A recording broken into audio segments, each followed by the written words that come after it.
We're going to continue now with tonight's special Inside the Issues. This week, the president announced the withdrawal of American troops from Syria, about 2,000 of them. The move shocked and horrified pretty much everybody in permanent Washington. The city seems stunned by the news. It's hard to see why, though. American forces went to Syria to contain the Islamic State. They succeeded, thankfully. Trump is bringing them home, just as he pledged to. Naturally, the neocons were apoplectic. I am shocked by this. I think this is a decision that is against sound military advice. What you have done, in my view, is set us back. We're not the policemen of the world. I understand that. But we are the glue that holds this world together. So this decision is a disaster on multiple fronts, and I hope it can be changed. So unless Americans continue to finance and die in pointless Middle Eastern conflicts, the world will collapse. That's the core tenet of neoconservative theology. No surprise there. At least they're consistent. What's amazing is how Democrats responded. The Peace Party has become the party of permanent war. Pulling American forces out of a distant country after they've completed their mission, that's criminal negligence, they're telling us.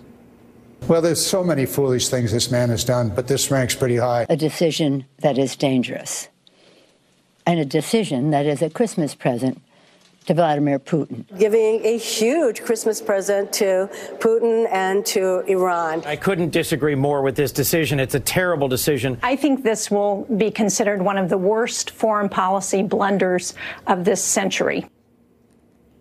So they're very upset. But nobody bothered to explain why it's so awful that we won't have thousands of Americans stationed in the worst country in the world. They didn't need to explain, really, because everyone in Washington is on the same page on this question. They all agree that conflict is better than peace, always and everywhere, but especially in places where it can't possibly help the United States. Troops in Syria, good. Troops on the U.S. border, bad. The lie they tell themselves is that we're in control of the world, that it's even possible to control the world. A few troops here, a bombing campaign there, and we can decide the course of global events. But of course we can't. The outcome of any conflict can never be known. Unintended consequences are the rule. But our rulers can't admit that because they'd have to admit they're not God. If you're wondering why our ruling class pushes for war as fanatically as it does for abortion, that's why. Killing gives them the illusion of control and makes them feel powerful. Here, for example, was the reaction 2 years ago when the administration lobbed cruise missiles into Syria for no comprehensible reason. The media loved it. Look at how pretty the bombs are. We see these beautiful pictures at night from the decks of these two U.S. Navy vessels in the eastern Mediterranean. I am tempted to quote the great Leonard Cohen, "I'm guided by the beauty of our weapons." And they are beautiful pictures of fearsome armaments making what is for them a brief flight over to this airfield. What did they hit? Oh, it's beautiful, those high explosives wrapped in steel. There's just something about a 1,000-pound armor-piercing warhead that's balm for the soul, like a sunrise or first love. You don't need to be Sigmund Freud to catch the creepy, erotic undertones here. It's war porn. Little boys love it, so do news anchors and TV strategists. But what about the rest of us? Do we get a say in any of this? Is there a large group of Americans clamoring for more fruitless wars in the Middle East? Probably not. On the other hand, they don't care what you think. You assume this was democracy? You thought we had civilian control of the military? What are you, a Russian agent?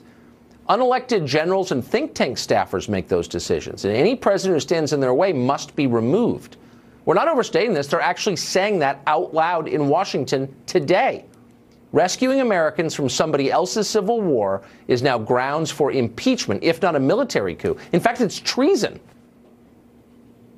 President Trump kowtowing to Vladimir Putin. It could not get better for Putin today. Now he's turned Syria over to the Russians. To the Russians? To the Russians. To the Iranians? Right. And to ISIS. This is a Christmas gift to America's enemies. This will help ISIS, this will help Russia, this will help Iran. At the very worst moment, we have given up our leverage and basically handed it to Russia. I don't know what he's getting Melania for Christmas, but I know what he gave Vladimir Putin for Christmas. Lifting sanctions on that Russian company and leaving Syria. That is a gift to Vladimir Putin.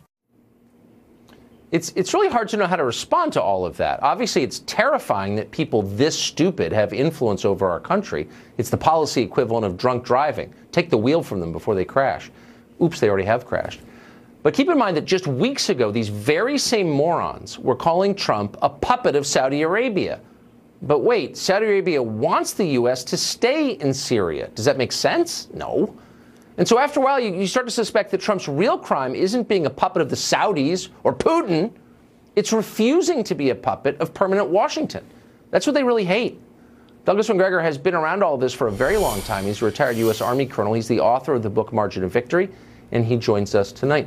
So, Colonel, I consider you a trustworthy source of information on these questions. Do you think it's an impeachable offense to withdraw our troops from Syria? Well, of course not. That's ridiculous nonsense. Look, you've just done a great job of explaining why President Trump's decision was really a brilliant decision. First of all, President Trump, for the first time, made a decision to withdraw forces without consulting his inner circle. By the way, this is the same inner circle that has sabotaged every policy action that President Trump has tried to initiate, has obstructed the American First agenda from day one. So thank goodness he's not talking to them. Secondly, he's struck a blow for the American people against the warfare state. What you just showed on television is what we like to refer to as the Washington Uniparty. These are the people on your famous ship that's sinking right now. These are the individuals, lobbyists, legislators, retired senior officers, media.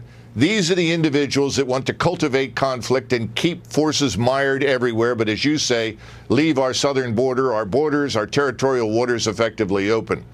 So Donald Trump has done a great service because he's brought all of this out into the open. And he needs to remember something. When Richard Nixon did something similar and ended the Vietnam War and pulled our troops out under the best circumstances that he could get, he was not only reelected, when he went to his inauguration, he had a 68% approval rating. That's where Donald Trump is headed with the American people. Forget the people in Washington and the people that you just showed on the television. Two quick questions. I noticed in all the coverage in the last 2 days, no one has made an explicit case for what the point of staying in Syria would be. I mean, they make these sort of broad claims, we can't help Putin or the Iranians, but no one ever gets up and says, okay, we're going to be there for 6 years, we're going to achieve these three things. Is there a case for it? No, absolutely not. In fact, the good news is that the Russians, the Iranians, the Syrian government will do a very fine job of absolutely annihilating what remains of ISIS. The other point is that we were in a position in northern Syria where we were extremely vulnerable. Remember, we always had light troops there. They were always under threat of attack. We were waiting for another Beirut bombing to occur between the Turks, the Iranians, the Kurds, and so forth. And by the way, the Israelis, if they want to go in there and attack anything that they think is a danger to their security, they can do so. They're free to do so. We're out of the way. Yeah. Amen. And last question, and I don't want to be too cynical, and I'm not a conspiracy nut. I take things at face value. But would it shock you if in the next couple of weeks or months Assad used chemical weapons against his people once more, and lo and behold, we can't leave Syria? Would that surprise you? Well, look, let's hope that President Trump has learned from previous experience, and we don't have to go down that road again. The good news is that he's got some momentum now. He can make profound change. He can get rid of all of these people in the White House and the Department of Defense who are against him and against his policies. He needs to seize this opportunity and do precisely that. Very smart. Colonel MacGregor, thank you very much for coming on tonight. It's great to see you. Great to see you. Thanks. Merry Christmas. Merry Christmas.